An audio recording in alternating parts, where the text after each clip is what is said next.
രണ്ട് രീതിയിലുള്ള ആളുകളെ ഞാനിങ്ങനെ തലേ ദിവസം പിറ്റേ ദിവസം കണ്ടു. ഒരു കള്ളൻ്റെ കൂടെ ഇറങ്ങി ഒളിച്ചോടി പോകാൻ സന്നദ്ധമായിട്ട് നിൽക്കുന്ന വിദ്യാസമ്പന്നയായ ഒരു പെൺകുട്ടിയും ഈ ലോകത്ത് നടക്കുന്ന ഒന്നിനെയും ശ്രദ്ധിക്കാതെ ഒന്നിനെപ്പറ്റിയും ബോധറിയാതെ ഒന്നും എനിക്ക് എൻ്റെ ഇഷ്ടം, എനിക്ക് ഇഷ്ടമുള്ള കാര്യങ്ങൾ ചെയ്യും എന്ന് പറയുന്ന മറ്റൊരാളെയും കണ്ട കാര്യമൊക്കെ നമ്മളെല്ലാം കേട്ടിട്ടുള്ളതാണ്. പൊട്ടാസ്യം സയനൈഡ് കൊടുത്തിട്ട് ജോളി എന്ന് പറയുന്നൊരു സ്ത്രീ കുറേ ആളുകളെ ഇങ്ങനെ കൊന്നു എന്ന് പറയുന്നു.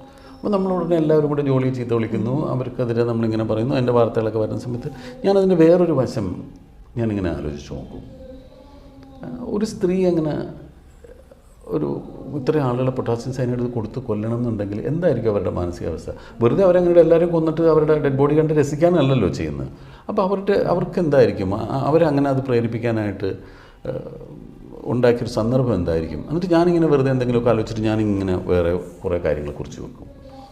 അതൊന്നും ആരും കാണാൻ അങ്ങനെ ഇൻ്റർവ്യൂ ചെയ്തൊരു പാരമ്പര്യം ഇല്ലാത്തതുകൊണ്ടായിരിക്കും. സാധാരണ മറ്റേ പ്രോഗ്രാം കാണാത്തതുകൊണ്ടോ അതോ ഒരു പത്രപ്രവർത്തകൻ്റെതായ ഒരു വ്യൂ പോയിന്റിൽ അത് കാണാത്തതുകൊണ്ട്. എൻ്റെ അടുത്ത് വളരെ ഫേമസ് ആയിട്ടുള്ള വളരെ അറിയപ്പെടുന്ന ഒരു പത്രപ്രവർത്തകൻ ഈ പ്രോഗ്രാം കണ്ടിട്ട് എന്നെ ഒരു ഇൻ്റർവ്യൂ എടുത്തിരുന്നു. അപ്പോൾ അദ്ദേഹം ഒന്ന് എൻ്റെ അടുത്ത് പറഞ്ഞത്, ഞങ്ങൾ ഈ ജേർണലിസ്റ്റുകൾക്കൊരു സ്വഭാവമുണ്ട്, നിങ്ങൾ പറയുന്ന സമയത്ത് വരും, നിങ്ങൾ 10ഓ 15ഓ പ്രാവശ്യം പോയിട്ട് പിന്നെ വന്ന് പറഞ്ഞാലും വരും, നിങ്ങൾ പറയുന്നതെല്ലാം അനുസരിക്കും, നിങ്ങളുടെ സമയത്തിന് വേണ്ടി ഞങ്ങൾ കാത്തു നിൽക്കും. പക്ഷെ നിങ്ങൾ ഞങ്ങളുടെ മുമ്പിലേക്ക് കിട്ടിക്കഴിഞ്ഞാൽ പിന്നെ ഞങ്ങൾക്കൊരു ഇരയെ കിട്ടിയ പോലെ നിങ്ങളുടെ വായിൽ നിന്ന് എന്തെങ്കിലും ഒന്ന് വീണ് കിട്ടാനാണ് ഞങ്ങൾ ശ്രമിച്ചുകൊണ്ടിരിക്കുക. സിദ്ദിഖ് അങ്ങനെ ശ്രമിക്കാറില്ല.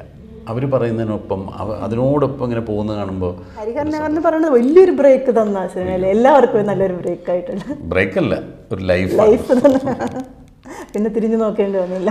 അതെ, പിന്നെ ഇങ്ങനെ അതിനുശേഷം പിന്നെ അവസരങ്ങൾ ഒരേ ക്യാരക്ടറാണ്, ഒരേ ക്യാരക്ടർ തന്നെയാണ്, ഒരേ റോള് തന്നെയാണ്. കഥാപാത്രത്തിൻ്റെ പേര് ചിലപ്പോൾ മാറും, ചിലപ്പോൾ അതും മാറില്ല. ഇപ്പം ഞാൻ തന്നെ ഗോവിന്ദൻകുട്ടി എന്നാണ് ഹരിഹരനാരെങ്കിൽ ഗോവിന്ദൻകുട്ടി ചെയ്തിട്ടില്ല എന്ന് തോന്നുന്നു. പിന്നെ വേറെ എന്തെങ്കിലുമൊക്കെ കുട്ടികളും ഒക്കെ ആയിട്ട് കൃഷ്ണൻകുട്ടിയും അങ്ങനെയൊക്കെ ആയിട്ട് പോകും. ഏറ്റവും കൂടുതൽ ഞാൻ വിശ്വനാഥൻ എന്നുള്ള കഥാപാത്രത്തിൻ്റെ പേരാണ് ഞാൻ പല പടത്തിലും എനിക്ക് കിട്ടിയിട്ടുള്ളത്. ഒത്തിരി പടങ്ങളുണ്ട്, ഒരുപാട് പടങ്ങളിലൊക്കെ വിശ്വനാഥനാണ്. പക്ഷെ ഇപ്പൊ വേണമെങ്കിൽ ഒരു വില്ലന് വിശ്വനാഥനാവാം. ട്രിവാൻഡ്രത്ത് ഒരു പ്രോഗ്രാമിന് വന്ന സമയത്ത് അത് ആങ്കർ ചെയ്യുന്നൊരു പെൺകുട്ടിയുണ്ട്. അപ്പോൾ ആ സമയത്ത് ഒരു ശ്രദ്ധിക്കപ്പെട്ട വാർത്തയായിരുന്നു ഈ ബണ്ടി ചോറ് എന്ന് പറഞ്ഞിട്ട്, ഓർമ്മയുണ്ട്? ഒരു വലിയ സെക്യൂരിറ്റി ക്യാമറയൊക്കെ ഉള്ളൊരു വീട്ടിലൊരു കള്ളം കയറിയിട്ട് മോഷണമൊക്കെ കഴിഞ്ഞ് അയാൾ സെക്യൂരിറ്റി ക്യാമറയിൽ നോക്കി ട്രിവാൻഡ്രത്താണെന്ന് അതൊക്കെ കാണിച്ചിട്ട് അയാൾ പോയി. അപ്പോൾ ആ ന്യൂസിനെ പറ്റി ഇങ്ങനെ പറഞ്ഞുകൊണ്ടിരുന്നപ്പോൾ ഈ ആങ്കർ ചെയ്യണ പെൺകുട്ടി എൻ്റെ അടുത്ത് പറഞ്ഞു, അയാൾ റിയൽ ഹീറോ തന്നെ കേട്ടോ, എന്താണ് അയാളുടെ ഒരു ധൈര്യം കണ്ടില്ല, അയാൾ ക്യാമറയിൽ നോക്കിയിട്ട് അങ്ങനെ. അപ്പോൾ ഞാനിങ്ങനെ മനസ്സിലാച്ചു, ഒരു കള്ളനെ പറ്റിയിട്ടാണ് ഈ കുട്ടി പറയുന്നത്, ആ കള്ളൻ്റെ ഒരു ധൈര്യത്തെയാണ് ഈ കുട്ടി ആരാധിക്കുന്നത്. അപ്പോൾ ഞാൻ ആ കുട്ടിയോട് പറഞ്ഞു, അത് വേറൊരു വീട്ടിൽ കയറിയിട്ട് മോഷണം നടത്തിയതുകൊണ്ടാണ് കുട്ടിക്ക് ആ കള്ളനോട് ആരാധന തോന്നുന്നത്. നേരെ മറിച്ച് കുട്ടിയുടെ വീട്ടിൽ നിന്നാണ് കുറേ കാര്യങ്ങൾ മോഷ്ടിച്ചുകൊണ്ട് പോയെങ്കിൽ ചിലപ്പോൾ ഈ ആരാധന തോന്നില്ലായിരിക്കും.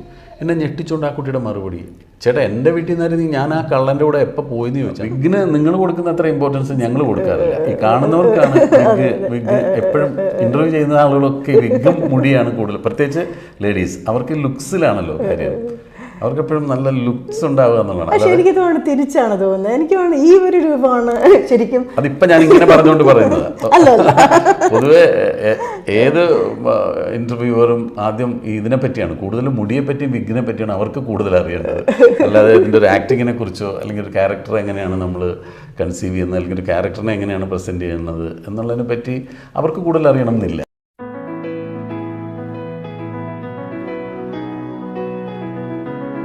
നമസ്കാരം, ചിത്രം ക്രിയേഷൻസിൻ്റെ പുതിയ വീഡിയോയിലേക്ക് ഏവർക്കും സ്വാഗതം.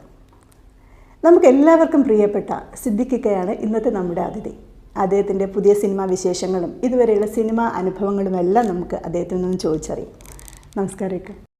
ഞാനെപ്പോഴും എനിക്ക് തോന്നുന്നു ഞാനിത് 2-3 പ്രാവശ്യം ഇൻ്റർവ്യൂ ചെയ്തിട്ടുണ്ട്. പക്ഷേ അപ്പോഴൊന്നും ഞാൻ ഈ ഇൻ്റർവ്യൂവിൽ എൻ്റെ തുടക്ക സമയത്തൊക്കെ ആയിരുന്നു ആ ഇൻ്റർവ്യൂസൊക്കെ വന്നിട്ട്. അപ്പം സിനിമയെക്കുറിച്ച് ആധികാരികമായിട്ടൊന്നും ഞാൻ അങ്ങനെ അന്ന് പഠിച്ചിട്ടൊന്നും ഉണ്ടായിരുന്നില്ല. അപ്പം പിന്നെയാണ് ഓരോ സിനിമകളെക്കുറിച്ച് പഠിക്കുമ്പോഴാണ് ഇക്കയുടെ കഥാപാത്രങ്ങളുടെ ഒരു മാറ്റം, ഒരു ട്രാൻസ്ഫോർമേഷൻ ഞാൻ ശരിക്കും പറഞ്ഞില്ല എൻ്റെ മനസ്സിലേക്ക് വന്നത്. അപ്പോൾ എപ്പോഴെങ്കിലും സീരിയസ് ആയിട്ടുള്ള ഇൻ്റർവ്യൂ ചെയ്യുമ്പോൾ പറയണം എന്നൊന്നും ചോദ്യമൊന്നുമല്ല. ശരിക്കും തുടക്കം ഒരു സമയത്ത് ഒരു കോമഡി ട്രാക്കിലൂടെ പോകുന്ന മിക്കവാറൊരു കൂട്ടുകളി എന്ന് പറയാവുന്ന മുകേഷ് ചേട്ടനെ ജയദേഷ് ചേട്ടനെ കേട്ട് അവർ ശരിക്കും അന്നത്തെ പല ഇപ്പോഴും മനസ്സിൽ ഈ ഫേസിലെ ചില ആക്ഷൻസൊക്കെ ഇപ്പോഴും മനസ്സിലുണ്ട്. അപ്പോൾ പിന്നെ കുറേ നാൾ കഴിഞ്ഞപ്പോൾ കുറച്ച് സീരിയസ് കഥാപാത്രങ്ങൾ, വാത്സല്യത്തിലേക്ക് പോലെയുള്ള കുറേ സീരിയസ് കഥാപാത്രങ്ങൾ വന്നു. പിന്നെ കുറച്ച് സീരിയസിൽ തന്നെ കുറച്ച് വില്ലനിസമുള്ള അയത്തെ അദ്ദേഹം പോലെയുള്ള സിനിമകൾ വന്നു. അതിനുശേഷം എനിക്ക് തോന്നുന്നു സത്യമേവ ജയതയിലാണെന്ന് തോന്നുന്നു പക്ക നമുക്കെല്ലാവർക്കും അങ്ങോട്ട് ദേഷ്യം തോന്നുന്ന ഒരു വില്ലൻ വന്നു. ശരിക്കും ഇതൊക്കെ വരുമ്പോഴും ഇങ്ങനെ പറ്റുന്നത് എന്നുവെച്ചാൽ ഒരു തുടക്കത്തിൽ നമ്മളെല്ലാം കണ്ടുകൊണ്ടിരിക്കുമ്പോൾ ഇങ്ങനെ ഒരാളിന് മാറാൻ പറ്റുമെന്ന് ശരിക്കും അത്ഭുതം തോന്നിയിട്ടുണ്ട്. സിദ്ദിഖ് എന്ന് പറയുന്ന പഴയ ഒരു കോമഡി ക്യാരക്ടർ ചെയ്യുന്ന ആ ഒരു കഥാപാത്രമേ അല്ല ഇപ്പം കാണുമ്പോൾ നമുക്ക്. ഇന്നലെ കഴിഞ്ഞ ദിവസം ഒരു ഷൂട്ടിൽ കണ്ടപ്പോൾ അത് എന്തൊരു ഡിഫറെൻ്റ് ആയിട്ടുള്ള ഒരു എന്താ പറയുക ട്രാൻസ്ഫോർമേഷൻ തന്നെയാണ്. അതെങ്ങനെ പറ്റണം വെക്കാം ഇതിൽ സിനിമയിൽ അവസരം കിട്ടുക എന്നുള്ളതാണ് പ്രധാന കാര്യം. അപ്പം ഞാനൊക്കെ സിനിമയിൽ വന്ന കാലഘട്ടത്തിൽ ഈ പറഞ്ഞ പോലെ ഈ ഗ്രൂപ്പ് കളികളിൽ ഉള്ള കഥകളായിരുന്നു കൂടുതൽ. ഇപ്പം ഹരിഹർനഗറിലൊക്കെ അങ്ങനത്തെ വേഷങ്ങളാണ് അന്ന് കിട്ടിക്കൊണ്ടിരുന്നത്. അപ്പോൾ ആ പടം ഹിറ്റായി കഴിഞ്ഞപ്പോൾ അതിനുശേഷം അത്തരം ഈ തൊഴിലില്ലാത്ത ചെറുപ്പക്കാരുടെ കഥകൾ വെച്ചിട്ട് ഒരുപാട് സിനിമകളുണ്ടായി. അപ്പോൾ ആ സമയത്ത് വന്ന ഞങ്ങൾക്കൊക്കെ അങ്ങനത്തെ കഥാപാത്രങ്ങൾ, അത് എനിക്ക് മാത്രമല്ല എന്നോടൊപ്പം ഇൻഡസ്ട്രിയിൽ ആ സമയത്ത് എൻട്രി ചെയ്തിട്ടുള്ള മിക്കവാറും ആക്ടേഴ്സിനും അത്തരം കഥാപാത്രങ്ങളാണ് കിട്ടിയിട്ടുള്ളത്. പക്ഷേ ആ സമയത്ത് തന്നെ എനിക്ക് സന്ദേശത്തിൽ കുറച്ചൊരു സീരിയസ് ടച്ചുള്ള ഒരു ഇമോഷണൽ ടച്ചുള്ള കഥാപാത്രം കിട്ടി. പിന്നീട് ഗോഡ് ഫാദറിൽ മറ്റുള്ളവർ ഹ്യൂമർ ചെയ്യുമ്പോഴും എനിക്ക് കുറച്ചുകൂടെ ഒരു സീരിയസ്നെസ് ഉണ്ടായിരുന്നു എൻ്റെ റോളിൽ. പിന്നീട് അങ്ങനെ മാറി എനിക്ക് അവസരങ്ങൾ കിട്ടിയതനുസരിച്ചിട്ട് ഒരു മാറ്റം എനിക്കുണ്ടായെന്ന് മാത്രമേ ഉള്ളൂ. പിന്നെ ഈ പ്രായം കൊണ്ട് നമുക്ക് നല്ല മാറ്റം ഉണ്ടാവില്ല. നമ്മൾ ഈ സിനിമയിൽ വന്ന് ഒരുപാട് കഥാപാത്രങ്ങൾ മറ്റുള്ളവർ ചെയ്യുന്നത് കണ്ട് അല്ലെങ്കിൽ അവരുടെ കൂടെ അഭിനയിച്ച് അങ്ങനെ വരുമ്പോൾ നമുക്കും ഇതുപോലെ മാറണം, നമുക്കും ഇതുപോലെ ഡെപ്തുള്ള കഥാപാത്രങ്ങൾ ചെയ്യണമെന്നുള്ള മോഹം ഉള്ളിലുണ്ടാവും. ആദ്യം സിനിമയിൽ വരുമ്പോൾ എന്നെ സംബന്ധിച്ചിടത്തോളം എങ്ങനെയെങ്കിലും സിനിമയിൽ വരണം എന്നേ ഉണ്ടായിരുന്നുള്ളൂ. വന്നു കഴിഞ്ഞപ്പം ചെറിയ കഥാപാത്രങ്ങൾ കിട്ടിക്കഴിഞ്ഞപ്പോൾ കുറച്ചുകൂടി ഇമ്പോർട്ടൻസ് ഉള്ള റോള് കിട്ടിയാൽ കൊള്ളാമെന്നുള്ള ആഗ്രഹമായി. അത് കിട്ടിക്കഴിഞ്ഞപ്പം അതിൽ തന്നെ പല വെറൈറ്റിയുള്ള റോളുകൾ കിട്ടണമെന്നായി. അപ്പോൾ അങ്ങനെ ഒരു ആഗ്രഹമാണ് ആദ്യം ഉണ്ടാവുക. അതിൽ നിന്ന് പിന്നെ എനിക്ക് ഭാഗ്യത്തിന് എൻ്റെ മറ്റ് സഹപ്രവർത്തകർ കിട്ടിയതിനേക്കാളും കൂടുതൽ അവസരങ്ങൾ എനിക്ക് കിട്ടി. വൈവിധ്യമാർന്ന കഥാപാത്രങ്ങൾ ചെയ്യാനുള്ള അവസരങ്ങൾ കിട്ടിയതുകൊണ്ടാണ് ഓട്ടോമാറ്റിക്കലി ഈ ട്രാൻസ്ഫോർമേഷൻ ഉണ്ടായത്. എനിക്ക് തോന്നുന്നു രൂപത്തിലുള്ളൊരു മാറ്റം കൂടെ ആയിരിക്കും അല്ലേ. അന്നത്തെ ഒരു പഴയ പടങ്ങളിൽ ഒരു കുട്ടിത്തമുള്ള ഫേസ് ആയിരുന്നു. പക്ഷെ ആ ഫേസിനുള്ള മാറ്റങ്ങൾ ഒരു ക്യാരക്ടർ വൈസ് നല്ലൊരു പോസിറ്റീവായിട്ട് വന്നു. അതും വന്നു. പിന്നെ മുടി പോയി, അപ്പോൾ വേറൊരു ലുക്ക് വന്നു. അപ്പോൾ അത് മാറ്റാനായിട്ട് പല രീതിയിലുള്ള വിഗുകൾ വെക്കാൻ തുടങ്ങി. അപ്പോൾ അങ്ങനെയൊക്കെ കൂടുതൽ കഥാപാത്രങ്ങൾക്കനുസരിച്ചിട്ട് ചില രൂപമാറ്റങ്ങൾ ചെയ്യാനുമുള്ള. എനിക്ക് തോന്നുന്നു വിഗ് വെച്ചാൽ നല്ലൊരു അച്ഛനും വിഗില്ലാണ്ട് വന്നാൽ ഒരു പക്ഷെ എന്നാലും അന്ന് ഇപ്പോൾ ഗ്രൂപ്പിസം മുകേഷ് ഏട്ടനും ജഗദീഷ് ഏട്ടനൊക്കെ ഇപ്പോഴും അവരും ലൈവായിട്ടുള്ള ആൾക്കാരാണ്. പക്ഷെ എന്നാലും ഇതുപോലെയുള്ള ഒരു പ്രായത്തിൻ്റെതായിട്ടുള്ള മാറ്റങ്ങൾ വന്നിട്ടും ഫേസിന് വലിയ മാറ്റങ്ങൾ വരാത്തതുകൊണ്ടായിരിക്കണം എനിക്ക് തോന്നുന്നു ഇതുപോലെ നെഗറ്റീവ് ക്യാരക്ടർ ഒരു അധികം അങ്ങനെ ചെയ്തിട്ടുണ്ടാകും. നെഗറ്റീവ് റോൾസ് അങ്ങനെ മറ്റ് എൻ്റെ കൂടെയുള്ള പലർക്കും അങ്ങനെ കിട്ടിയിട്ടില്ല. നെഗറ്റീവ് റോൾസ് ചെയ്യാനുള്ള അവസരങ്ങൾ കൂടുതൽ എനിക്കാണ് ഉണ്ടായത്. അത് വിജയ് തമ്പി എന്ന് പറയുന്ന സംവിധായകനോടാണ് അതിന് ഞാൻ ഒരുപാട് കടപ്പെട്ടിരിക്കുന്നത്. ഇപ്പോൾ സത്യമേവ ജയതേ എന്ന് പറയുന്ന സിനിമ ഷൂട്ട് ചെയ്യുന്ന സമയത്ത് എനിക്കങ്ങനെ ഒരു വില്ലൻ ഇമേജോ ഒന്നുമില്ല. തമ്പിയാണ് പറയുന്നത് ആ റോൾ നമുക്ക് സിദ്ദിഖിനെ കൊണ്ട് ചെയ്യിക്കാം എന്ന് പറഞ്ഞിട്ട് തമ്പിയാണ് എന്നോട് അത് ചെയ്യണം, അത് വേറെ രീതിയിലായിരിക്കണം അത് പെർഫോം ചെയ്യേണ്ടത്, ബോഡി ലാംഗ്വേജ് മാറണം, അല്ല സംഭാഷണങ്ങൾ പറയുന്ന രീതി മാറണം എന്നൊക്കെ പറഞ്ഞു തന്ന് പഠിപ്പിച്ച് തന്ന് എന്നെ അങ്ങനൊരു കഥാപാത്രമായി മാറാനൊക്കെ ഏറ്റവും അധികം സഹായിച്ചിട്ടുള്ള തമ്പിയാണ്. ശരിക്കും ആ മോഡുലേഷനിലും വലിയ വ്യത്യാസങ്ങൾ അല്ലേ, പഴയ ട്രാക്കിൽ നിന്ന് പുതിയതിലോട്ട് വരുമ്പം വലിയ വ്യത്യാസം. ഓട്ടോമാറ്റിക്കലി ശബ്ദത്തിലൊക്കെ ഒരു മാറ്റങ്ങൾ വരും, ഓട്ടോമാറ്റിക്കലി വരും നമുക്ക്. പിന്നെ ഞാൻ നേരത്തെ പറഞ്ഞ പോലെ ഇതൊക്കെ നമ്മൾ ആഗ്രഹിക്കണം. ഞാനൊരു സിനിമ ഡബ് ചെയ്യുമ്പോൾ അങ്ങനെ പറഞ്ഞാൽ പോരാ, ഇങ്ങനെ ഒന്ന് മാറ്റി പറഞ്ഞു നോക്കിയാൽ എങ്ങനെ ഇരിക്കും. അതല്ലെങ്കിൽ വേറെ പല സിനിമകളിലും പലരും ഡബ് ചെയ്തേക്കുന്ന കേൾക്കുമ്പോൾ നമുക്ക് തോന്നും നമുക്കും ഇതുപോലെ ചില മാറ്റങ്ങൾ വരുത്താമല്ലോ. ചിലപ്പോൾ ചില സംവിധായകർ ചിലർ സമ്മതിക്കില്ല, ചിലർ വേണ്ട അത് റിസ്ക് എടുക്കണ്ട, അത് അങ്ങനെ തന്നെ പോട്ടെ എന്ന് പറയുമ്പോൾ ഞാൻ പറയും ഞാനൊന്ന് ഡബ് ചെയ്ത് കേൾപ്പിക്കാം, ഒരു സീൻ നമുക്കൊന്ന് ഡബ് ചെയ്യാം, എന്നിട്ട് അതിങ്ങനെ പറഞ്ഞാൽ എങ്ങനെ ഉണ്ടാവും എന്ന് നമ്മൾ തന്നെ കുറേ അതിനുവേണ്ടി ഇനിഷ്യേറ്റീവ് എടുത്തിട്ട് ചെയ്ത് കേൾപ്പിക്കുമ്പോൾ ഈ സിനിമയ്ക്ക് എപ്പോഴും അങ്ങനെയാണ്. അവർ പ്രതീക്ഷിക്കുന്നതിനേക്കാൾ 1 മില്ലിമീറ്റർ മുകളിലാണ് നമ്മൾ ചെയ്യണമെങ്കിൽ അവർ 2 കൈ നീട്ടി സ്വീകരിക്കും.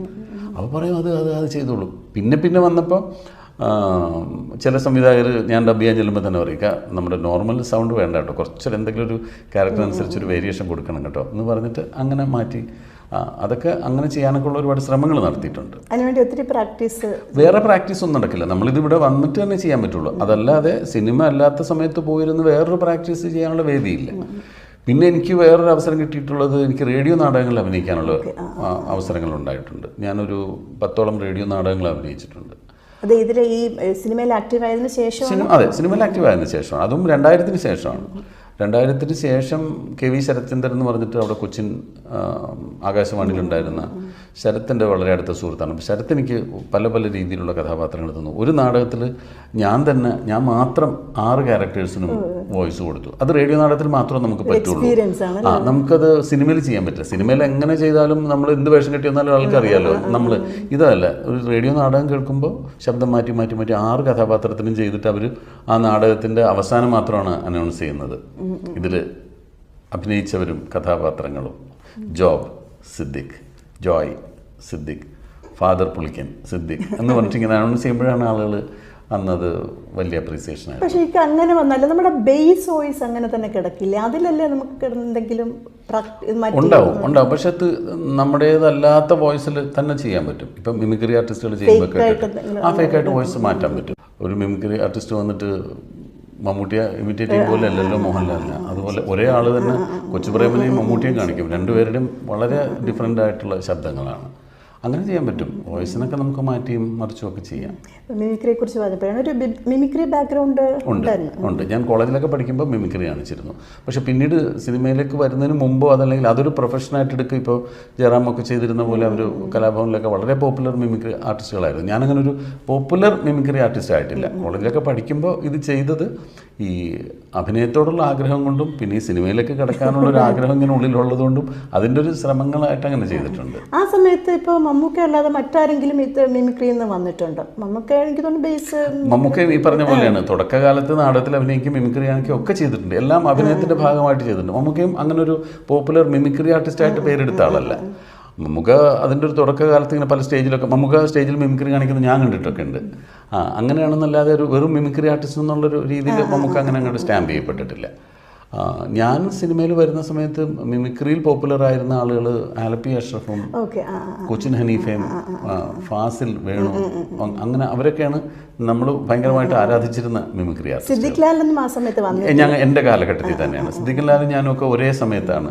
അപ്പോൾ ഞാൻ പോളിടെക്നിക് പഠിക്കുന്നു, അപ്പുറത്ത് സെയിൻറ്റ് പോൾസ് കോളേജിൽ സിദ്ദിഖും പഠിക്കുന്നുണ്ട്. അപ്പോൾ സെയിൻറ്റ് പോൾസിലുള്ള ചിലർ പറഞ്ഞിട്ട് എൻ്റെ കൂടെ പഠിക്കുന്ന ആൾ വന്നിട്ട് സെയിൻറ്റ് പോൾസിലും ഒരു മിമിക്രി കാണിക്കുന്ന സിദ്ദിഖ് ഉണ്ടെന്ന് പറഞ്ഞു കേട്ടിട്ടൊക്കെ ഉണ്ട്. ഇപ്പം 85-ലാണല്ലേ ഫസ്റ്റ്?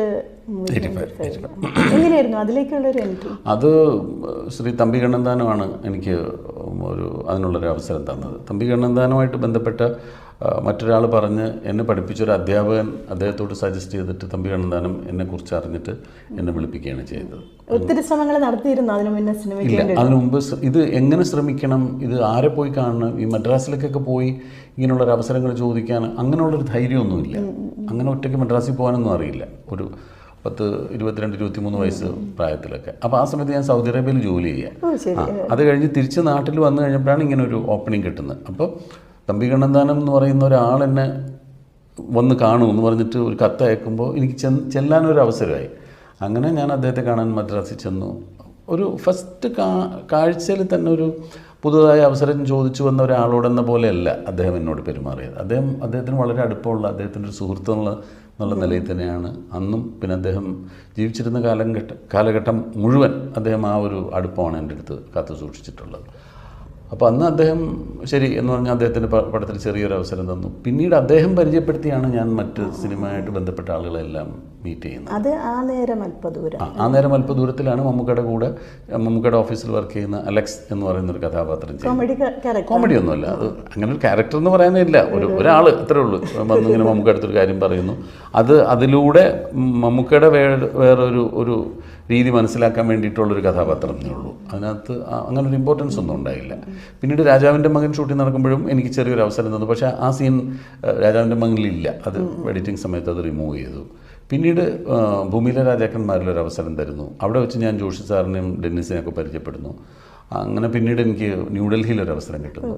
പിന്നീട് തമ്പി കണ്ണന്താനത്തിൻ്റെ തന്നെ ജന്മാന്തരം എന്ന് പറയുന്ന പടമാണ് ഒരു ത്രൂ ഔട്ട് റോൾ എനിക്ക് കിട്ടുന്നത്.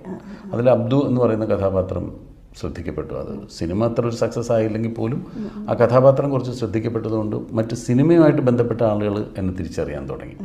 പിന്നെ ഞാൻ അവസരങ്ങൾ ചോദിച്ച് എല്ലാവരും കുറേശ്ശെ. പക്ഷേ ഇതിലൊന്നും തന്നെ നമ്മളെ ഒരു ട്രാക്കിലേക്ക് വന്ന ക്യാരക്ടർ അല്ല, കോമഡി ഒന്നും അല്ലല്ലോ. ട്രാക്കിലേക്ക് വരുന്നത് ഇൻഹരിഹർ നഗറാണ്. അപ്പോൾ അതിന് ശരിക്കും മറ്റ് കഥാപാത്രങ്ങളിൽ നിന്നും എൻ്റർലി ഡിഫറെൻ്റ് ആയിട്ടുള്ള ഒരു അഭിനയ സാധ്യതയായിരിക്കും അല്ലേ? അതായത് ഇപ്പോൾ കോമഡി ചെയ്തിട്ടില്ല, ഫസ്റ്റ് ടൈം അല്ലേ സിനിമയിൽ ഒരു ത്രൂ ഔട്ട് കോമഡി വരുന്നത്? അല്ല, ജന്മാന്തരത്തിലൊക്കെ കോമഡി തന്നെയായിരുന്നു. ജന്മാന്തരത്തിലൊക്കെ ഔട്ട് ആൻഡ് ഔട്ട് കോമഡി തന്നെയായിരുന്നു, തമാശക്കാരൻ തന്നെയാണ്. ഇവർ അതിൽ 4 ചെറുപ്പക്കാരാ, വിനീത്, അശോകൻ, അഗസ്റ്റിൻ, പിന്നെ ഞാൻ. അങ്ങനെ 4 പേരിൽ തമാശ കാണിക്കുന്ന ആൾ ഞാൻ മാത്രമാണ്. ഓരോ തമാശകൾ പറയുകയും ഒക്കെ ചെയ്യുന്ന ഒരാളാണ്. അപ്പോൾ സിദ്ദിഖ് ലാലൊക്കെ ആ സിനിമ കണ്ടിട്ടുണ്ടായിരുന്നു. അപ്പോൾ അങ്ങനെയാണ് എനിക്ക് ഹരിഹർ നഗറിലൊരു അവസരം. എന്നാലും ഹരിഹർ നഗർ എന്ന് പറയുന്നത് വലിയൊരു ബ്രേക്ക് തന്ന സിനിമയിൽ എല്ലാവർക്കും നല്ലൊരു ബ്രേക്ക് ആയിട്ടുണ്ട്. ബ്രേക്കല്ല, ഒരു ലൈഫ്. പിന്നെ തിരിഞ്ഞു നോക്കേണ്ടി വന്നില്ല. അതെ, പിന്നെ ഇങ്ങനെ അതിനുശേഷം പിന്നെ അവസരം ഒരേ ക്യാരക്ടറാണ്, ഒരേ ക്യാരക്ടർ തന്നെയാണ്, ഒരേ റോള് തന്നെയാണ്. കഥാപാത്രത്തിൻ്റെ പേര് ചിലപ്പോൾ മാറും, ചിലപ്പോൾ അതും മാറില്ല. ഇപ്പം ഞാൻ തന്നെ ഗോവിന്ദൻകുട്ടി എന്നാണ് ഹരിഹർ നാടെങ്കിൽ ഗോവിന്ദൻകുട്ടി ചെയ്തിട്ടില്ല എന്ന് തോന്നുന്നു. പിന്നെ വേറെ എന്തെങ്കിലുമൊക്കെ കുട്ടികളും ഒക്കെ ആയിട്ട് കൃഷ്ണൻകുട്ടിയും അങ്ങനെയൊക്കെ ആയിട്ട് പോകും. ഏറ്റവും കൂടുതൽ ഞാൻ വിശ്വനാഥൻ എന്നുള്ള കഥാപാത്രത്തിൻ്റെ പേരാണ് ഞാൻ പല പടത്തിലും എനിക്ക് കിട്ടിയിട്ടുള്ളത്.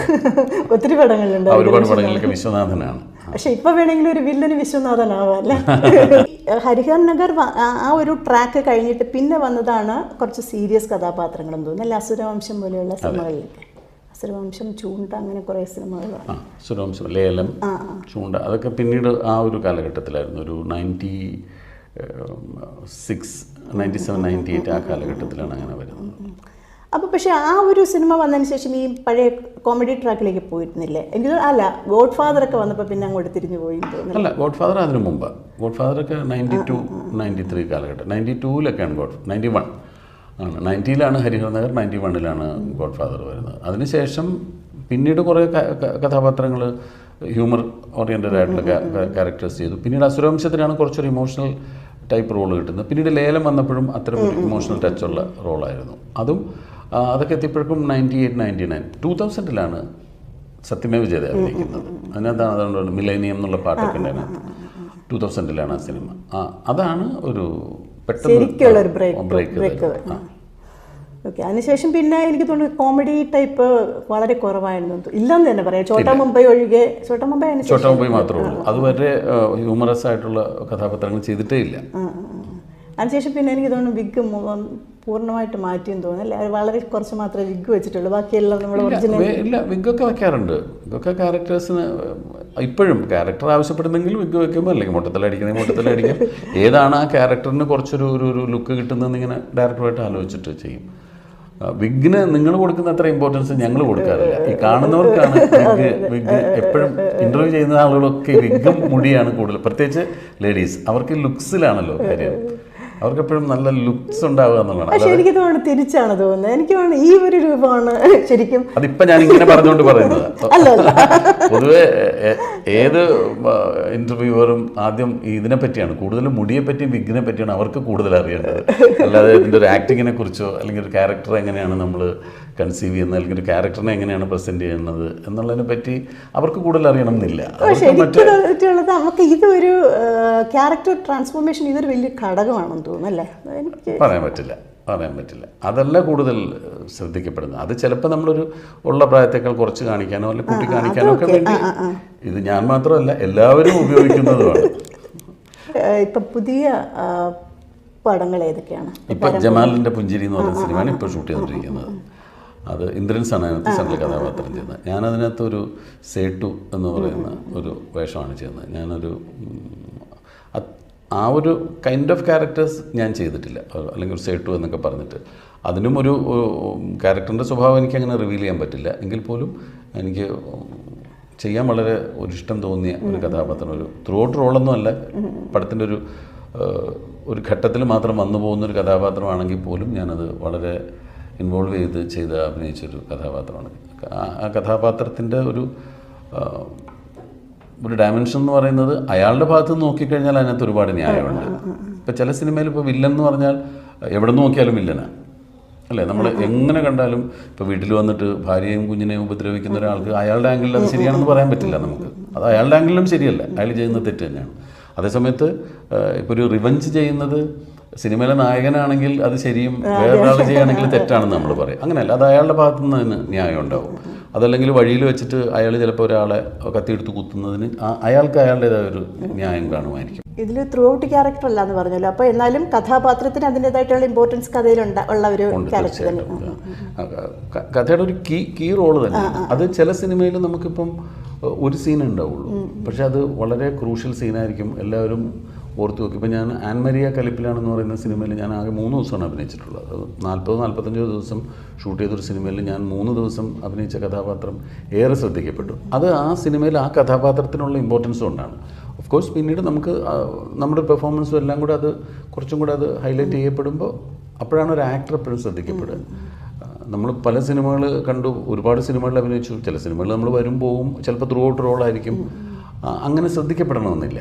ഒരു സിനിമ കണ്ടിട്ട് പുറത്തിറങ്ങുന്ന പ്രേക്ഷകൻ സിദ്ദിഖ് കലക്കിയിരിക്കുന്നുണ്ടോ എന്ന് പറഞ്ഞെങ്കിൽ മാത്രമാണ് നമുക്കൊരു മാർക്ക് വീഴുള്ളൂ. അതാണ് നമ്മുടെ അടുത്ത പടത്തിലേക്കുള്ളൊരു യാത്ര ഉണ്ടാക്കുന്നത്. അപ്പോൾ എനിക്ക് തോന്നുന്നത് ഈ പടത്തിൽ തീർച്ചയായിട്ടും എനിക്ക് അങ്ങനൊരു പേര് കിട്ടാൻ സാധ്യതയുള്ളൊരു റോള് തന്നെയായിരുന്നു. ഇതിനിടയ്ക്ക് സിനിമയുടെ പ്രൊഡക്ഷനിലേക്കും പോയല്ലോ. ഒരു 1-2 സിനിമകൾ. അതങ്ങനെ ഒരു പ്രൊഡ്യൂസർ ആവാൻ വേണ്ടി ചെയ്തതല്ല, ഒരു സിനിമ ചെയ്തു പോയതാണ്. ഒരു സിനിമ നടക്കാൻ ഒരു ബുദ്ധിമുട്ട് വരിക, ആ സിനിമ നടക്കില്ല എന്നുള്ള ഘട്ടം വരുമ്പോൾ എൻ്റെ കൂടി ഒരു ശ്രമം അതിനകത്ത് വരികയും അപ്പോൾ പിന്നെ പ്രൊഡ്യൂസറുടെ ഭാഗത്ത് നിന്നുകൊണ്ട് അത് നമുക്ക് സിനിമയിൽ വളരെ എക്സ്പീരിയൻസ്ഡ് ആയിട്ടുള്ള വിതരണക്കാരും നിർമ്മാതാക്കളും എന്നാൽ പിന്നെ സിദ്ദിഖ് പ്രൊഡ്യൂസ് ചെയ്തു, ഞങ്ങൾ ബാക്കി കാര്യങ്ങൾ നോക്കിക്കൊള്ളാം എന്ന് പറഞ്ഞ് എന്നെ മുൻനിർത്തി അങ്ങനെ ചെയ്തെന്ന് മാത്രമല്ല. അല്ലാതെ ഞാനൊരു സീരിയസ് ആയിട്ടൊരു പ്രൊഡ്യൂസറോ അല്ലെങ്കിൽ സിനിമയിൽ നിന്ന് അങ്ങനെ ഒരു പണം ഉണ്ടാക്കണമെന്ന് ആഗ്രഹമുള്ള ഒരാളല്ല. ഫസ്റ്റ് നന്ദനല്ലേ? നന്ദന, അതിനുശേഷം ബെഡാ ദോസ്ത്. അങ്ങനെ 2 സിനിമകളാണ്. അതിൽ ഞാൻ അഭിനയിച്ചിട്ടുണ്ട്, ബെഡാ ദോസ്ത്. ആണോ? അത് ശരി. പക്ഷെ നോട്ടബിൾ ക്യാരക്ടറാണ്, അറിയില്ല. ശരി, ഏത് റോളാണ് ചെയ്തത്? അല്ല, ഇക്കൻ്റെ മോളുടെ ക്യാരക്ടറാണ്, ഒരു മാമോദിസയുടെ. അതിൽ ഞാനായിരുന്നു. അത് ആ മോള് എൻ്റെ കുഞ്ഞിൻ്റെ മാമോദിസയായിരുന്നു. ശരി, അതെനിക്ക് നല്ല ഓർമ്മ, നമ്മളെ പള്ളിയിൽ ഷൂട്ട് ചെയ്തതൊക്കെ. അത് ശരി. ഇപ്പോൾ മറ്റ് ഭാഷകളിലേക്കും പോയിട്ടുണ്ടല്ലോ അല്ലേ? ഇടയ്ക്കൊക്കെ. അത് അങ്ങനെ ഒരു സീരിയസ് ആയിട്ട് ഞാനതിന് വേണ്ടി ഒരു ശ്രമം നടത്തുക അല്ലെങ്കിൽ അതങ്ങനെ ഭയങ്കരമായിട്ടൊരു എൻജോയ് ചെയ്യാനോ പറ്റിയിട്ടില്ല. അത് ഇടയ്ക്ക് ചില അവസരങ്ങൾ അങ്ങനെ വരുമ്പോൾ ചിലപ്പോൾ പോയിട്ട് ചെയ്തിട്ടുണ്ട്. എങ്ങനെയാണ് അവിടുത്തെ ക്യാരക്ടർ? ഇപ്പം ഇതിൽ ഏത് റേഞ്ചിൽ വരും? ഇപ്പം റീസെൻ്റായിട്ട് വന്നത് വെന്ത് തനിന്തത് കാട് എന്ന് പറഞ്ഞിട്ട് ഗൗതം മേനോൻ്റെ സിനിമയാണ്. അപ്പോൾ ഈ ഗൗതം മേനോനോട് നമുക്ക് എല്ലാവർക്കും ഒരു ഇഷ്ടവും ആരാധനയും സ്നേഹമൊക്കെ ഉണ്ടല്ലോ. അപ്പോൾ ഗൗതം എൻ്റെ ഒരു സിനിമ കണ്ടിട്ട് എന്നെ വിളിച്ച് സംസാരിക്കുകയൊക്കെ ചെയ്തിട്ടുണ്ട്. അപ്പോൾ ഞാനും ഗൗതം മേനോട്ട് അങ്ങനെ ഒരു അടുപ്പുണ്ട്. ഇടയ്ക്ക് എനിക്ക് മെസ്സേജൊക്കെ ആക്കി. ഞാനത് ഒരു ദിവസം പെട്ടെന്ന് വിളിച്ച് ചോദിച്ചു, എൻ്റെ ഒരു സിനിമയിൽ വന്നിട്ടൊരു റോൾ ചെയ്യാമോ? ഞാൻ പറഞ്ഞു പിന്നെന്താ എന്ന് പറഞ്ഞു. അങ്ങനെ പോയി ചെയ്താണ് ഈ വെന്ത് തനിന്തത് കാട്. അതാണ് ഏറ്റവും ലാസ്റ്റ് ചെയ്ത തമിഴ് സിനിമ. അത് വില്ലനാണ്. അപ്പം അത് 2 സ്ട്രീറ്റ് ഭരിക്കുന്ന 2 ദാതാക്കളാണ്. ഒരു തമിഴൻ ദാതയും മറ്റേത് കുറച്ച് നോർത്ത് ഇന്ത്യൻ ബാക്ക്ഗ്രൗണ്ടുള്ള. അങ്ങനെ ആ 2 ദാതകളിൽ ഒരു ദാതയായിട്ടാണ്. ഞാൻ തമിഴ്. ഞാൻ ശരിക്കും മലയാളിയാണ്. മലയാളി പോയിട്ട് അവിടെ ഒരു ദാതയായതാണെന്നാണ് പറയുന്നത്. അപ്പോൾ അതിൻ്റെ ഓപ്പോസിറ്റ് വരുന്ന മറ്റേയാളുടെ ഒരു ലെഫ്റ്റനൻ്റാണ് ചിമ്പു ചെയ്യുന്ന ക്യാരക്ടർ. അപ്പോൾ ഞങ്ങൾ തമ്മിലുള്ള വാറൊക്കെയാണ്. റിലീസായി. അത് റിലീസായ സിനിമയാണ്. അതാണ് ലാസ്റ്റ് ചെയ്തത്. പിന്നെ ഒരു തെലുഗു അഭിനയിച്ചിട്ടുണ്ട്. അത് അഗ്നി നക്ഷത്രം എന്നാണ് ആ സിനിമയുടെ പേര്. അത് റിലീസായിട്ടില്ല. അതൊരു ഈ പറഞ്ഞ പോലെ ഔട്ട് ആൻഡ് ഔട്ട് വില്ലൻ തന്നെയാണ്. ഒരു തെലുങ്കിലോ മറ്റൊരു അവാർഡ് കിട്ടിയിട്ടില്ലേ? അത് ഇയേഴ്സ് ബാക്ക്, ഒരു 2016 ഒക്കെയാണ് തോന്നുന്നുണ്ട്. അപ്പോൾ 13 or 16 ഒക്കെയാണെന്ന് തോന്നുന്നു. അത് മലയാളിയായിട്ടുള്ള രാജേഷ് ടച്ച് റിവർ എന്ന് പറഞ്ഞിട്ട് മലയാളിയാണ് രാജേഷ് ചെയ്തൊരു സിനിമയാണ്. എന്നാൽ ബംഗാരു തല്ലി എന്നാണ് ആ സിനിമയുടെ പേര്. അതായത് എൻ്റെ പുന്നാര മോള് എന്നാണ് ആ സിനിമയുടെ പേര്. അതൊരു അച്ഛനും മകളും തമ്മിലുള്ളൊരു റിലേഷൻഷിപ്പിൻ്റെ ഒരു കഥയായിരുന്നു. ഞാൻ ബംഗാരു തല്ലി എന്ന് പറയുന്ന സിനിമയ്ക്ക് ആ വർഷത്തെ ബെസ്റ്റ് തെലുഗു ഫിലിം എന്ന് പറഞ്ഞിട്ടുള്ള നാഷണൽ അവാർഡ് ഉണ്ടായിരുന്നു. നാഷണൽ അവാർഡ് കിട്ടിയ സിനിമയാണ്. എനിക്ക് ആ സിനിമയിൽ അഭിനയിച്ചതിന് അവിടുത്തെ ആന്ധ്രാപ്രദേശ് ഗവൺമെൻറ്റിൻ്റെ സ്റ്റേറ്റ് അവാർഡിന് നന്ദി അവാർഡ് എന്നാണ് പറയുക. ബെസ്റ്റ് ആക്ടർ എന്നുള്ള നന്ദി അവാർഡും കിട്ടിയിരുന്നു. അപ്പോൾ ആദ്യമായിട്ടാണ് ഇങ്ങനെ മലയാളത്തിൽ നിന്ന് പോയിട്ട്, എനിക്ക് മലയാളത്തിൽ ഇതുവരെ അങ്ങനെ ഒരു സ്റ്റേറ്റ് അവാർഡ് ബെസ്റ്റ് ആക്ടർക്ക് കിട്ടിയിട്ടില്ല, സപ്പോർട്ടിംഗ് ആക്ടർക്ക് കിട്ടിയിട്ടുണ്ട്. തെലുങ്കിൽ പോയിട്ട് അഭിനയിച്ചിട്ട് അവിടെ നിന്നാണ് അങ്ങനൊരു ബെസ്റ്റ് ആക്ടർ അവാർഡ് കിട്ടിയത്. ഡബ് ചെയ്തു, തെലുങ്ക് ഡബ് ചെയ്തു. അതിൽ അങ്ങനൊരു തെലുങ്കു അധികം ഡബ് ചെയ്യാൻ ബുദ്ധിമുട്ടുണ്ടായിരുന്നില്ല. അങ്ങനെ ഒരു ഭയങ്കര ലെങ്തി ഡയലോഗുകളോ അങ്ങനെയൊന്നും ഉണ്ടായിരുന്നില്ല.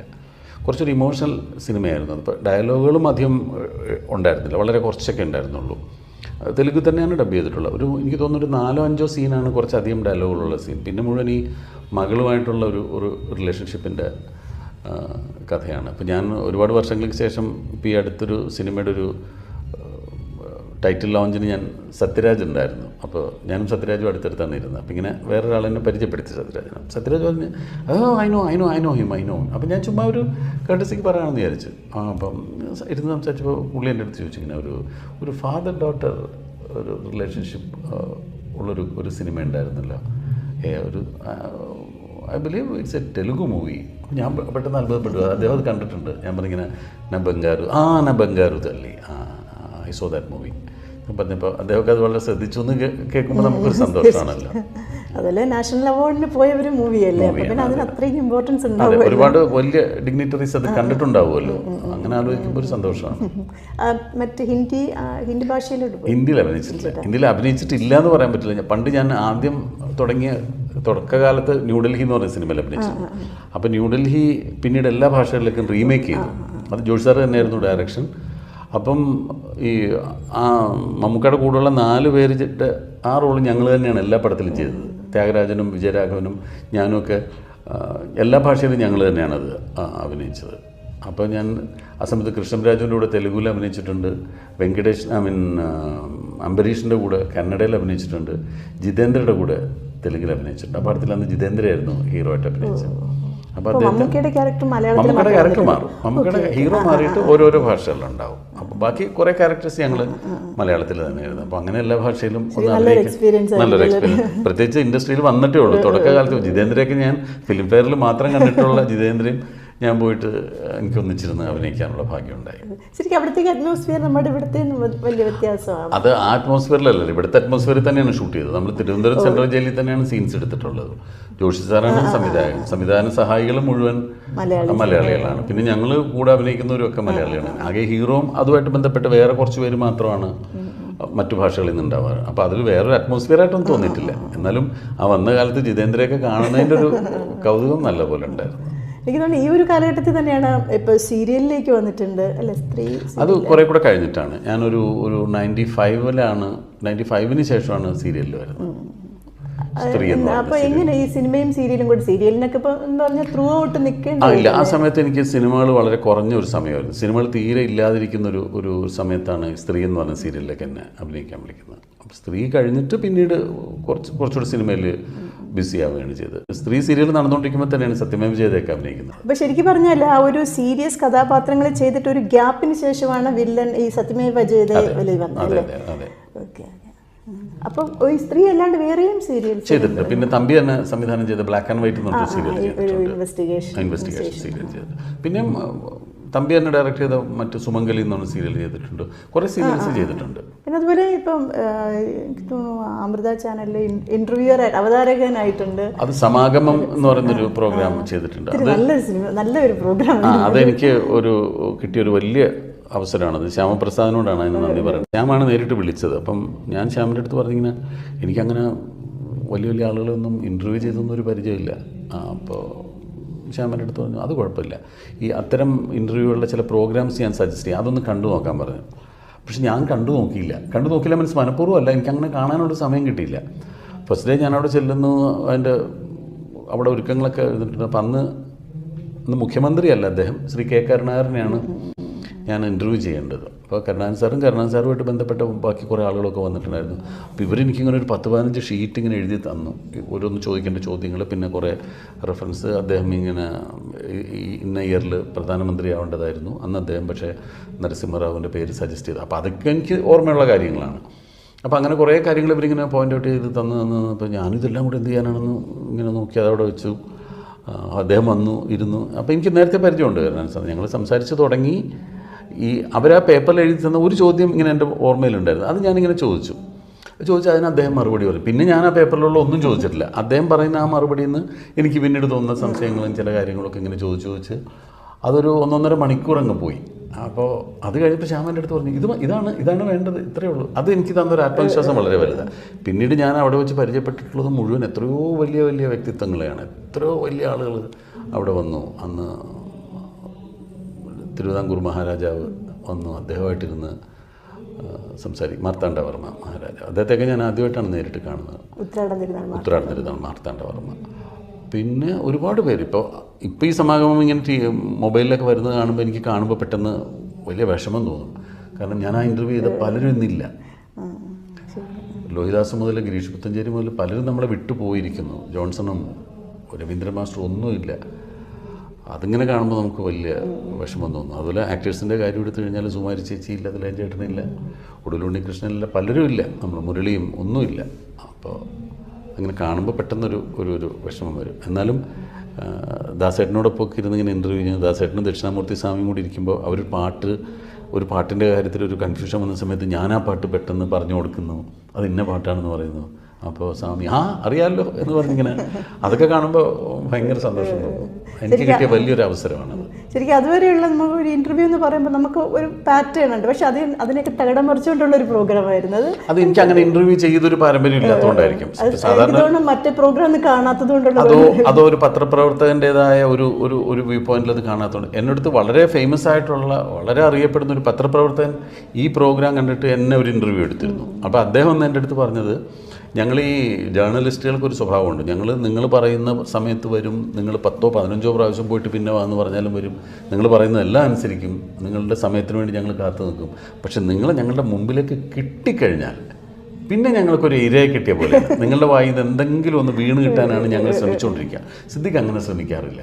അവർ പറയുന്നതിനൊപ്പം അതിനോടൊപ്പം ഇങ്ങനെ പോകുന്നത് കാണുമ്പോൾ ഒരു സന്തോഷം തോന്നുന്നുണ്ട്. പിന്നീട് പല സമയത്ത് ഞാനൊരിക്കൽ യാത്ര ചെയ്യുന്ന സമയത്തൊരു നല്ല പ്രായമുള്ളൊരു ലേഡി ഡോക്ടർ, അവർ നല്ലൊരു ഡിഗ്നിഫൈഡ് ആയിട്ടൊരു ഡോക്ടർ എൻ്റെ അടുത്ത് വന്നിട്ട്, സിദ്ദിഖല്ലേ, ഞാൻ ഒരു സിനിമ കണ്ട കാര്യവും അവർ പറഞ്ഞില്ല. അവരെൻ്റെ അടുത്ത് പറഞ്ഞു, ഞാൻ ഈ സമാഗമം കാണാറുണ്ട്, അതിൽ മറ്റുള്ളവർ സംസാരിക്കുമ്പോൾ സിദ്ദിഖ് കേട്ടിരിക്കുന്നത് കാണാൻ ഭയങ്കര കൗതുകമാണെന്ന് പറയും. അതും എനിക്കൊരു തിരിച്ചറിവാണ്.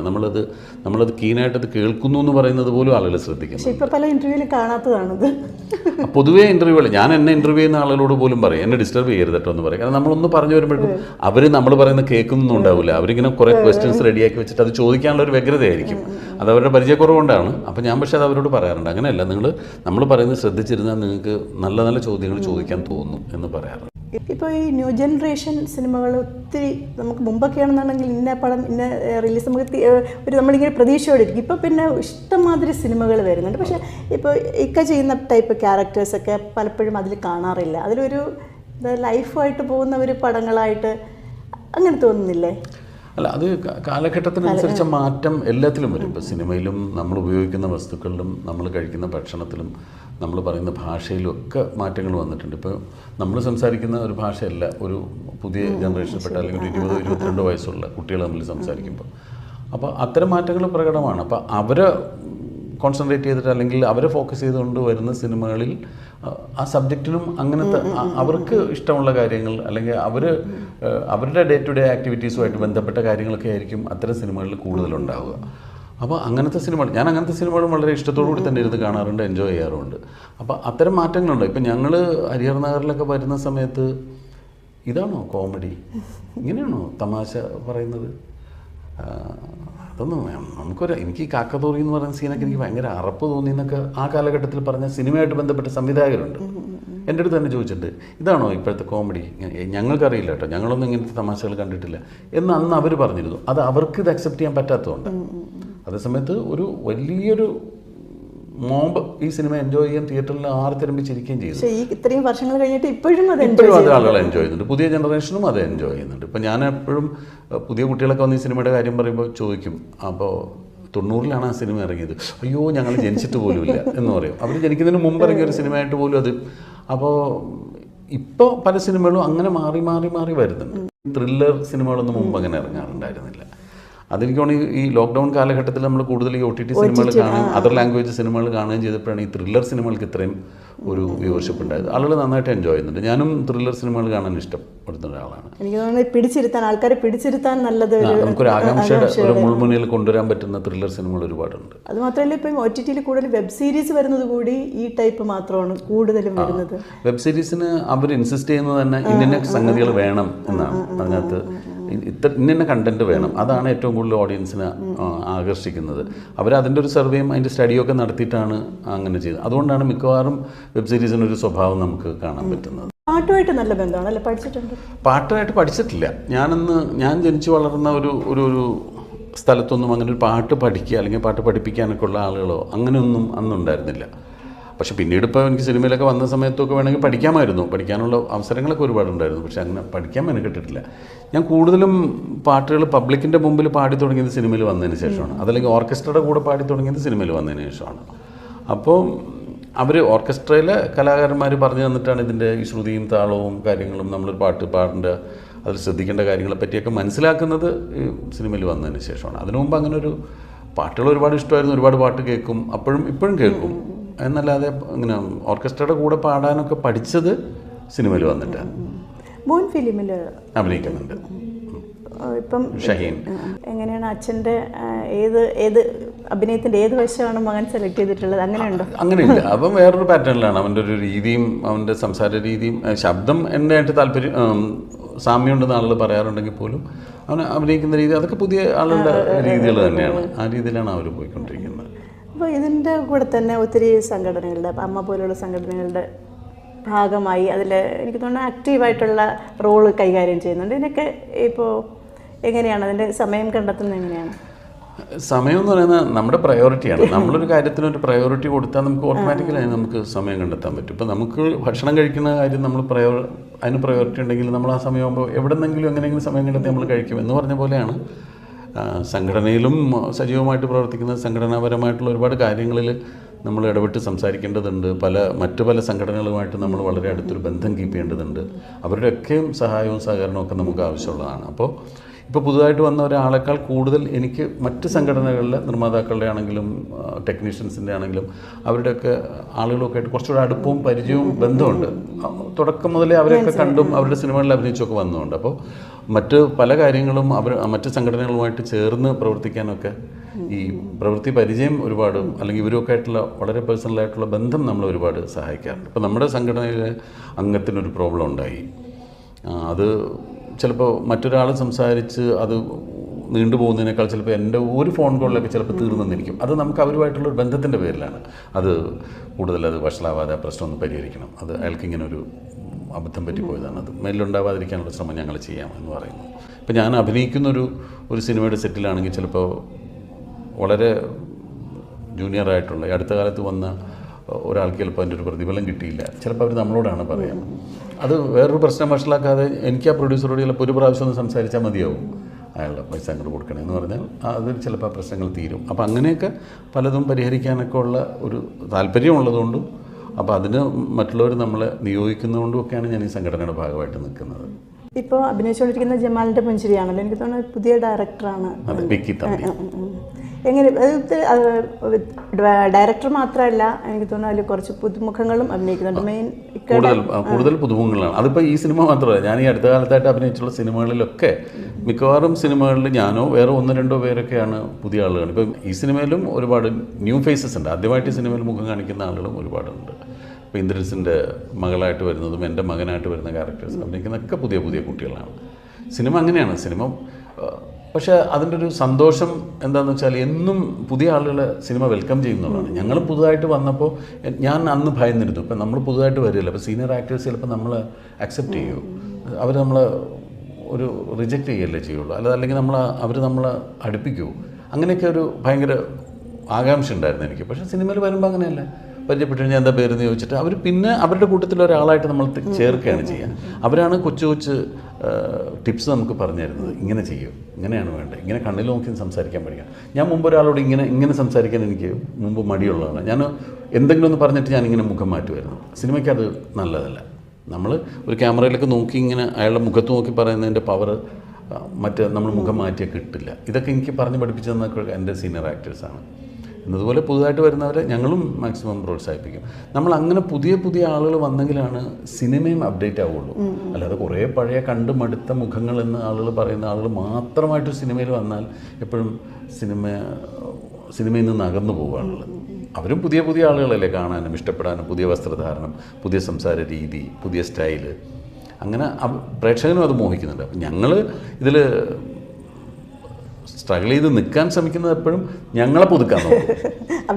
അപ്ഡേറ്റഡ് ആയിരിക്കണം, പഴയ ആളായാൽ പോരാ, കുറച്ചുകൂടെ അഭിനയത്തിൻ്റെ രീതിയിൽ മാറ്റങ്ങൾ വരണം. അങ്ങനെ ചെയ്താണ് നമ്മൾ എപ്പോഴും ഇതിനകത്ത് ഒരു എക്സിസ്റ്റൻസിന് വേണ്ടിയിട്ടുള്ളൊരു സ്ട്രഗിളിങ് നടത്തുന്നത്. അങ്ങനെയാണ്. ശരിക്കും പഴയ ഡയറക്ടേഴ്സിൽ ഇപ്പോഴും നിലനിൽക്കുന്നത് ഇതുപോലെ അപ്ഡേറ്റഡ് ആയി വന്ന ആൾക്കാർ മാത്രമാണെന്ന് തോന്നുന്നു അല്ലേ? ഒത്തിരി വർഷങ്ങൾക്ക് മുമ്പുള്ള ഡയറക്ടേഴ്സിൽ വളരെ കുറച്ച് പേരേ ഉള്ളൂ, വളരെ കുറച്ച്. നമുക്ക് പേരെടുത്ത് പറയാവുന്ന ഒരു പ്രിയദർശനെ, ഒരു സത്യനന്ദിക്കാരനെ, ഒരു ജോഷി സാറിനൊക്കെ ഉള്ളൂ. അല്ല, ബാക്കി പലരും ഈ പറഞ്ഞ പോലെ അവർ അപ്ഡേറ്റ് ആവാതെ അല്ലെങ്കിൽ അവർ അപ്ഡേറ്റ് ചെയ്യാൻ ശ്രമിക്കാതെ. ഇപ്പം ഞാനെപ്പോഴും ശ്രദ്ധിച്ചിട്ടുണ്ട്, അത്തരം സംവിധായകർ നമ്മളിപ്പോൾ ഔട്ട്ഡേറ്റഡ് ആയി പോയി എന്ന് നമ്മൾ പറയുന്ന സംവിധായകരുമായിട്ട് നമ്മൾ സംസാരിക്കുമ്പോൾ അവരെപ്പോഴും പറയുന്നത് ഇപ്പോൾ ഇറങ്ങുന്നതാണോ സിനിമ, ഇങ്ങനെയാണോ സിനിമ എടുക്കേണ്ടത്, ഇതൊന്നുമല്ല. നമ്മളൊക്കെ ചെയ്ത ആ കാലഘട്ടത്തിലുള്ള അവർ ചെയ്ത ആ സിനിമകളെ പറ്റി തന്നെ പറഞ്ഞ് അവർ ആ സിനിമകളിൽ അഭിരമിച്ചുകൊണ്ട് അവർ ചെയ്ത സിനിമകളാണ് സിനിമകൾ, മറ്റുള്ളൊന്നും സിനിമകളല്ല എന്ന് വിശ്വസിച്ചുകൊണ്ടിരിക്കുന്നതുകൊണ്ടാണ് അവർക്ക് അവരാ ചെയ്തതിനേക്കാൾ മുകളിലുള്ള സിനിമ ചെയ്യാൻ സാധിക്കാത്തത്. നമ്മൾ പുതുമ അക്സെപ്റ്റ് ചെയ്യാൻ റെഡിയാവുക. നമ്മൾ പുതുതായിട്ട് വരുന്ന പുതിയ കുട്ടികളിൽ നിന്ന് ഒരുപാട് കാര്യങ്ങൾ പഠിക്കാനുണ്ട്. പുതുതായിട്ട് വരുന്ന ഒരുപാട് ആളുകൾ നമുക്ക് പല കാര്യങ്ങൾ പഠിപ്പിച്ചു തരും. പുതുതായി നമ്മൾ കാണുന്ന സിനിമകൾ നമ്മൾ ഒരുപാട് കണ്ണുറപ്പിക്കും. അപ്പോൾ അങ്ങനെ ആണെങ്കിൽ മാത്രമേ നമുക്ക് നമ്മളെ പുതുക്കിയെടുക്കാൻ സാധിക്കുകയുള്ളൂ. ഞാനെപ്പോഴും അങ്ങനെ ചെയ്യാനാണ് ശ്രമിക്കുക. ശരിക്കും അങ്ങനെ ഒരു അപ്ഡേറ്റഡ് ആയി വന്നാൽ മാത്രമേ ആർട്ടിസ്റ്റ് ആണെങ്കിലും ഡയറക്ടർ ആണെങ്കിലും നിലനിൽപ്പുണ്ടാവുള്ളൂ. ഇപ്പോൾ എന്ത് കാര്യത്തിലും അങ്ങനെ. ഇപ്പോൾ ബിസിനസ് സ്ഥാപനങ്ങൾ എന്താണ് ചെയ്യുന്നത്? അവർ കുറച്ചുകാലം കഴിയുമ്പോൾ അതിൻ്റെ ഇൻറ്റീരിയർ മാറ്റും, അതിൻ്റെ ബോർഡ് മാറ്റും, ഞങ്ങളുടെ ലോഗോ ചേഞ്ച് എന്ന് പറഞ്ഞിട്ട് അവർ കൊണ്ടുവരും. അതൊക്കെ ഈ ഒരു പുതുമ ഉണ്ടാക്കാൻ വേണ്ടിയിട്ടാണ്. ഇപ്പോൾ കഴിഞ്ഞ ദിവസം ഞാനൊരു റെഡിമെയ്ഡ് ഷർട്ട് ചെയ്യുന്ന ഒരു ആളുമായിട്ട് സംസാരിച്ചപ്പോൾ അയാൾ പറയുന്നത് ഇപ്പോൾ അയാൾ 10-15 ബ്രാൻഡ് ഷർട്ട് ആയി ചെയ്യുന്നത്. ഞാൻ എന്താ അങ്ങനെ ബ്രാൻഡ്, ഒരു ബ്രാൻഡ് കുറച്ച് കഴിയുമ്പോൾ ആൾക്ക് മടുക്ക് വെക്കുക. അപ്പോൾ നമ്മൾ അതേ ഷർട്ടൊക്കെ തന്നെ ആയിരിക്കും, പക്ഷേ ബ്രാൻഡിൻ്റെ പേര് മാറ്റി അതിന് വേറൊരു ലോഗോ കൊടുത്ത് അങ്ങനെ ഒരു പുതുക്കി കൊണ്ടുവരാൻ ശ്രമിക്കും. എപ്പോഴും പുതിയതാണെന്നുള്ളൊരു തോന്നൽ വരുത്തണം എപ്പോഴും. കാരണം നമ്മൾ ഇപ്പോൾ പഴയ സാധനങ്ങൾക്ക് ഒരു ആൻറ്റിക് വാല്യൂ ഉണ്ടാവുമെങ്കിൽ പോലും അതിന് നമ്മളൊരു സ്നേഹവും ബഹുമാനവും ഒക്കെ കൊടുക്കും. ഇപ്പോൾ ചെമ്മീൻ എന്ന് പറയുന്ന സിനിമ നമ്മൾ കാണും, നമ്മൾ കണ്ട സിനിമയാണ്, നമ്മൾ മോഹിച്ച് കണ്ട സിനിമ തന്നെയാണ്. നമ്മൾ ആ സിനിമയെ ഒരിക്കലും കുറ്റം പറയുക, അതിലെ പാട്ടുകളെ നമ്മൾ മോശമാണെന്ന് പറയുക ചെയ്യില്ല. പക്ഷേ ഇപ്പോഴും ചെമ്മീൻ തന്നെ കണ്ടുകൊണ്ടിരിക്കാനല്ലല്ലോ നമുക്കിഷ്ടം. അപ്പോൾ പഴയ സിനിമകൾ അന്ന് കണ്ടു, അന്ന് അതിൻ്റേതായ വാല്യൂ ഉണ്ട്, അതൊക്കെ ക്ലാസിക്സ് തന്നെയാണ്. ഏത് കാലഘട്ടത്തിലും ആ സിനിമ ശ്രദ്ധിക്കപ്പെടും. എന്ന് പറഞ്ഞാൽ അതല്ല, അടുത്ത സിനിമ ഉണ്ടാകുമ്പോൾ വേറെ പുതിയ സിനിമ കൊണ്ടുവരണം, അപ്പോൾ വേറെ സബ്ജക്റ്റ് കൊണ്ടുവരണം. ഇപ്പോൾ പഴയ പ്രണയമല്ലല്ലോ ഇപ്പോഴത്തെ പ്രണയം, പഴയ വിദ്വേഷമല്ല ഇപ്പോഴത്തെ വിദ്വേഷം, അല്ലെങ്കിൽ പഴയ റിവെഞ്ചിൻ്റെ രീതിയല്ല ഇപ്പോൾ. ഇപ്പോൾ എന്തെല്ലാം രീതിയിലാണ് ആളുകൾ റിവെഞ്ച് ചെയ്യുന്നത്, എന്തെല്ലാം രീതിയിലാണ് ആളുകൾ സ്നേഹം പ്രകടിപ്പിക്കുന്നത്. അപ്പോൾ എല്ലാത്തിനും മാറി മാറി വരുന്നുണ്ട്. അതനുസരിച്ച് ഓട്ടോമാറ്റിക്കലി സിനിമയും മാറണം. കുറച്ച് വർഷങ്ങൾക്ക് മുമ്പ് ഒരു ബുക്കിൻ്റെ എഡിറ്റർ എന്നുള്ള രീതിയിൽ ഞാൻ ഇൻ്റർവ്യൂ ചെയ്തിട്ടുണ്ടായിരുന്നു. ആ ബുക്ക് എന്തായിരുന്നു അന്നത്തെ ഒരു? അത് അന്ന് ഫേസ്ബുക്ക് എന്ന പേരിലാണ് ഒരു മാഗസീൻ തുടങ്ങിയത്. അപ്പം അന്ന് ഈ ഫേസ്ബുക്ക് വളരെ പോപ്പുലറായി വന്ന സമയത്ത് ആ പേര് ഈ മാഗസീൻ ഇട്ടിട്ടാണ് നമ്മൾ ചെയ്തത്. നമ്മളൊരു 3 വർഷത്തോളം ഞാനത് നടത്തിക്കൊണ്ടുപോയി. അതൊരു മന്ത്ലി ആയിരുന്നു.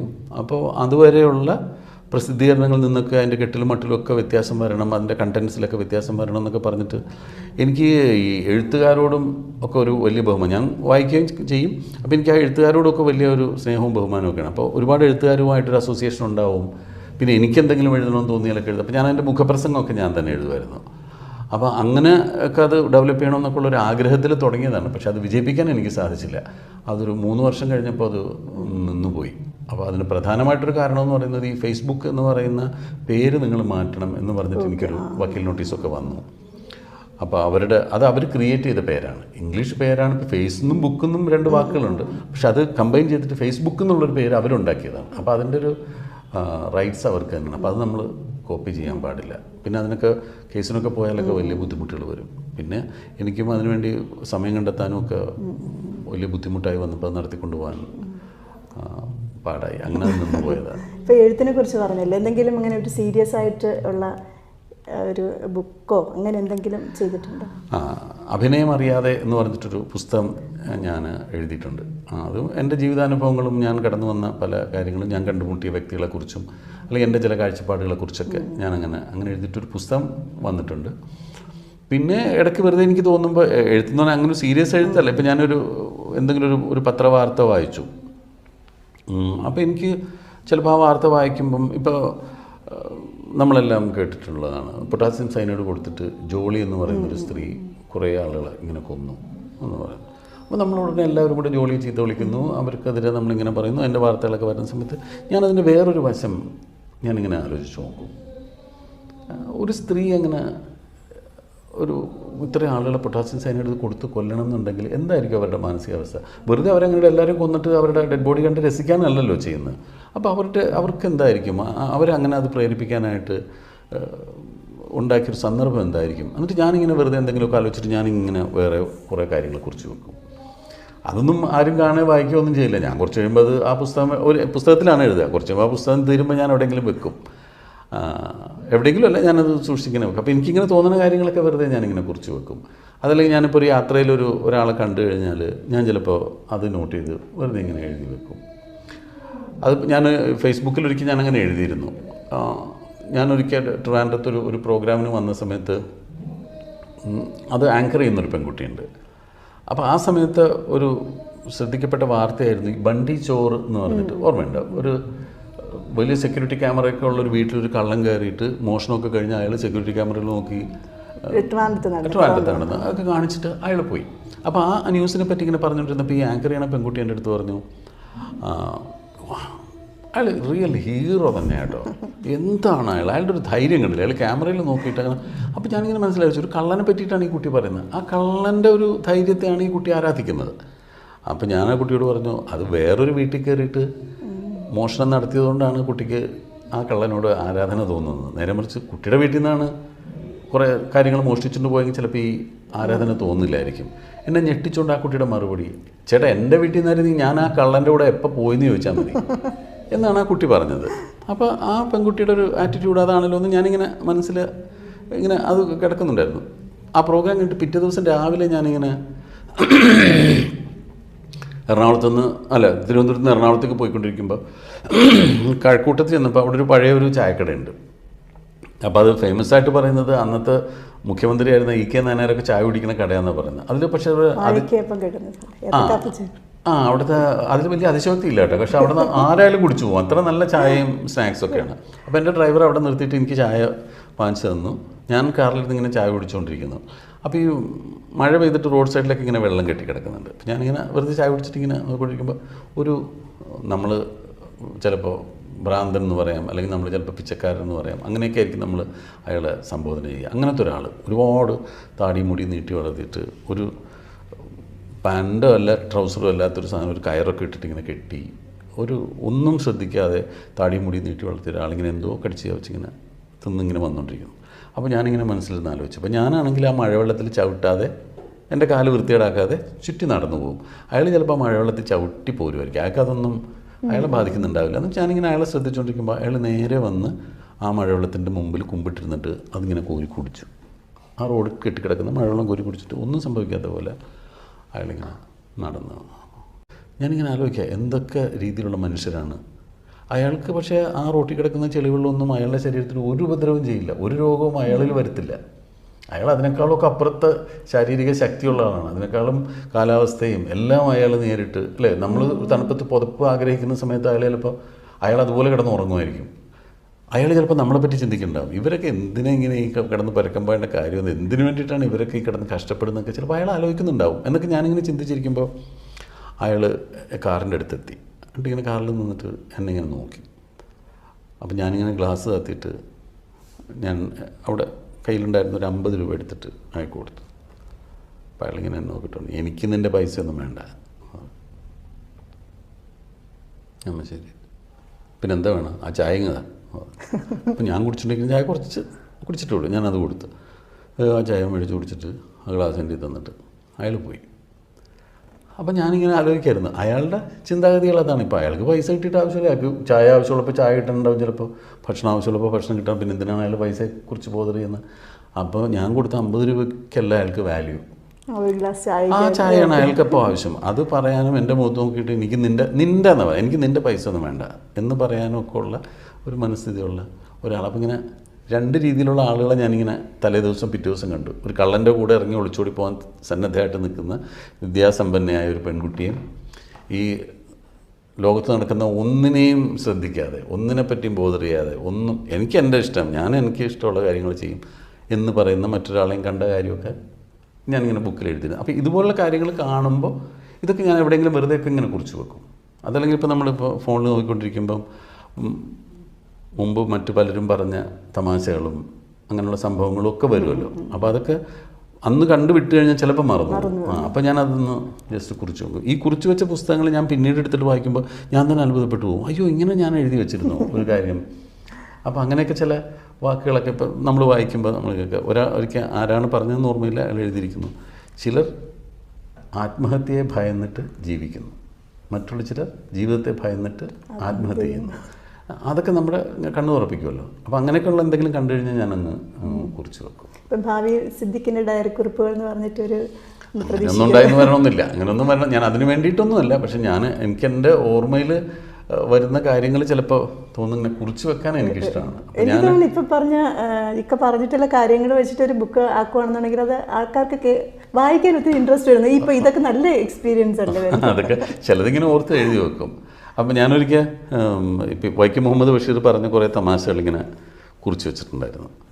അപ്പോൾ അതിങ്ങനെ എഴുതി വെച്ചിട്ട് ഞാൻ കുറേ കാലം വെച്ചിട്ട് ആ പുസ്തകം എടുത്തിങ്ങനെ നോക്കിയപ്പോൾ വൈക്കം മുഹമ്മദ് ബഷീറിൻ്റെ കുറച്ച് തമാശകളിങ്ങനെ കണ്ടു. അപ്പോൾ ഞാൻ വേഗം അത് മൊബൈലിൽ ഫോട്ടോ ആയിട്ട് എടുത്തിട്ട് ഞാൻ സത്യനന്ദിക്കാരനെ അയച്ചു കൊടുത്തു. അപ്പോൾ അദ്ദേഹം ഇങ്ങനെ അത് വായിച്ചിട്ട് എൻ്റെ അടുത്ത് ചോദിച്ചു, സിദ്ദിഖ് അതിങ്ങനെ സിദ്ദിഖ് എഴുതി വെച്ചതാണോ എന്ന് ചോദിച്ചു. ഞാൻ പറഞ്ഞു ഞാൻ എഴുതി വെച്ചാണ് സത്യേട്ടൻ, ഞാനും അങ്ങനെ എഴുതി വെക്കാറുണ്ട്. സത്യേട്ടൻ പറഞ്ഞത് ഇങ്ങനെ ചിലപ്പോൾ ചില ആളുകൾ പറയുന്ന ചില സംഭാഷണങ്ങൾ, ചില ആളുകളോട് നമ്മൾ ചോദിക്കുമ്പോൾ അതിന് കിട്ടുന്ന ചില മറുപടികൾ, അതൊക്കെ ഇങ്ങനെ കുറിച്ച് വെക്കും. പിന്നീട് അതൊക്കെ ഉപകാരപ്പെടും. പിന്നീട് ആ ഒരു സിനിമയുടെ സംഭാഷണങ്ങൾ എഴുതുന്ന സമയത്ത് ചിലപ്പോൾ അത് ഓർമ്മ വരും. അല്ലെങ്കിൽ ആ പുസ്തകം ഒന്ന് റെഫർ ചെയ്യുമ്പോൾ ഒരു കാര്യങ്ങൾ കിട്ടും. ശ്രീനിവാസൻ അങ്ങനെ ചെയ്യാറുണ്ട് എന്ന് പറഞ്ഞു. അപ്പോൾ അത്തരം കുറിപ്പുകളാണ് എഴുതുന്നത്, അല്ലാണ്ട് ഒരു സീരിയസ് ആയിട്ടുള്ള റൈറ്റിംഗ് അല്ലെങ്കിൽ അങ്ങനെ റൈറ്റർ എന്നുള്ള രീതിയിലല്ല പറഞ്ഞത്. വെറുതെ നമ്മളിങ്ങനെ പത്രമൊക്കെ വായിച്ചുകൊണ്ടിരിക്കുന്ന സമയത്ത് എന്തെങ്കിലും എഴുതാൻ തോന്നി എഴുതി വെക്കും.